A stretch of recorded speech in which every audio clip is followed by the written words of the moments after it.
While this slow, satisfying earwax removal plays out, I want to take you somewhere else for a moment.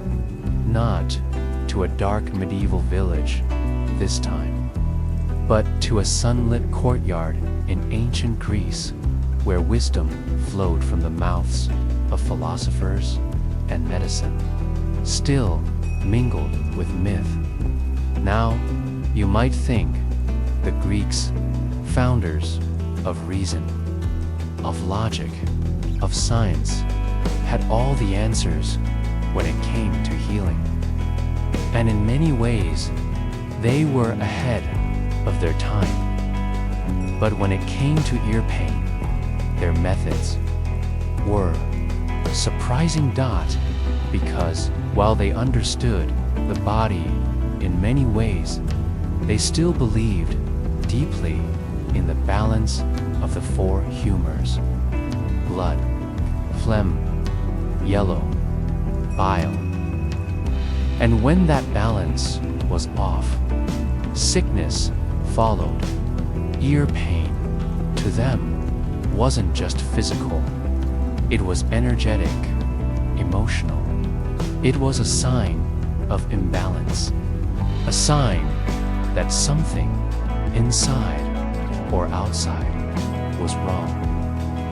So when someone came to an ancient Greek physician with ear pain, they wouldn't just inspect the ear. They would ask about the weather, your dreams, your recent mood, even what foods you've eaten. And then they would choose a remedy. And some of those remedies were unlike anything you'd expect.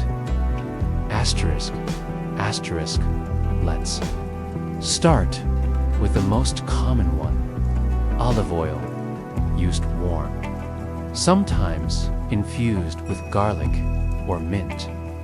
The Greeks believed olive oil could soften whatever was trapped inside the ear, wax, wind, spirits, and help it come out. Sound familiar? Even today, doctors sometimes recommend olive oil to loosen impacted wax. So maybe they were onto something. But the Greeks didn't stop there. They added things: crushed herbs, burnt fig leaves, ground up beetles. Yes, you heard that right. There are texts that describe taking dried insects, crushed into powder, mixed with oil, and gently poured into the ear. Why?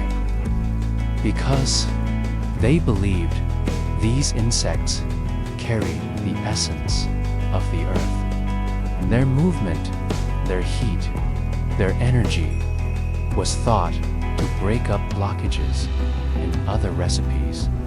The oil was mixed with ashes from wool or even burned hair. The ash was symbolic, a purifier. It was believed to drive out moisture demons or a cold wind from within. Then came more elaborate mixtures: goat's milk boiled with laurel, donkey's bile mixed with honey, even snakeskin steeped in vinegar. They didn't see this as strange. They saw it as sacred. Each ingredient carried meaning. Milk equals nurture. Laurel equals victory. Snake equals transformation. Ear pain, to them, was a battle, and they brought their best tools to the fight. Even the act of tilting the head to pour in the liquid was seen as symbolic. You weren't just treating the ear, you were releasing trapped imbalance, unblocking communication with the divine. Because The Greeks believed the ears were connected to spiritual clarity. If the ear was blocked, the soul couldn't listen, and neither could the mind. So healing the ear was about more than just pain. It was about restoring order to the world inside you. Asterisk, asterisk, of course. Some of these remedies seem dangerous now. Bile, insects, ash. By today's standards, they'd never be allowed in a clinic. But for the Greeks, healing wasn't just about results. It was about philosophy. They believed nature provided everything we need to heal. And the body, like the cosmos, was full of invisible forces trying to stay in harmony. They didn't separate medicine from spirituality. They didn't separate symptoms from the soul. And so, ear pain became a message, a whisper from within, asking to be heard. Asterisk, asterisk. Let's dive even deeper into the remedies themselves. Because while olive oil was the foundation, many of the treatments added more. Sometimes far more than we'd ever consider today.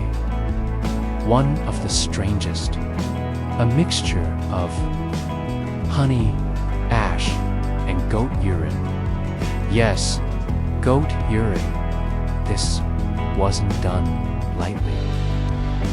The goat had to be young, healthy, preferably fed on fresh figs and barley. The urine was collected in the morning and mixed with honey, a sacred substance, and a pinch of ashdod. Why this combination? The Greeks believed the bitter, salty, warm nature of urine could expel what they called cold phlegm from the inner ear. Honey was used to soothe, ash to purify, and the warmth of the mixture was believed to open the body's pathways. Now, of course, you're probably thinking, how could this possibly help? And you'd be right to wonder. Modern medicine tells us that many of these substances are not sterile and could